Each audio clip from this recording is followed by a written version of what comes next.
Welcome to the power of Spotlight with macOS. In this video, we're going to explore exactly what Spotlight can do for you and how it can improve your workflow. To get started, press Command Spacebar on your keyboard to open Spotlight.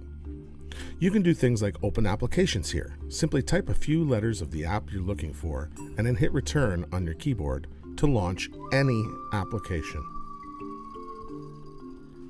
Also, Spotlight's a powerful keyword search for your computer.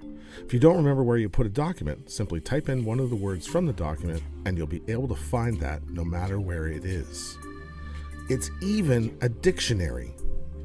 You can simply click it to open the dictionary, and hey, if you even need a thesaurus, there's one of those too.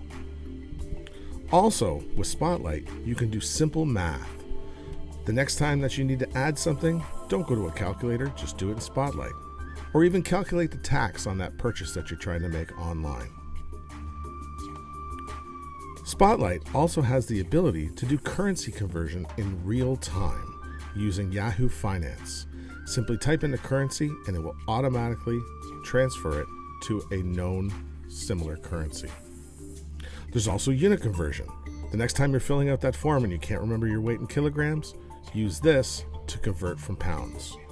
Or even quarts to liters. You can even look up stock prices and stock activity with Spotlight. So the next time that you want to open something on your computer, rather than clicking, try using Command Spacebar and Spotlight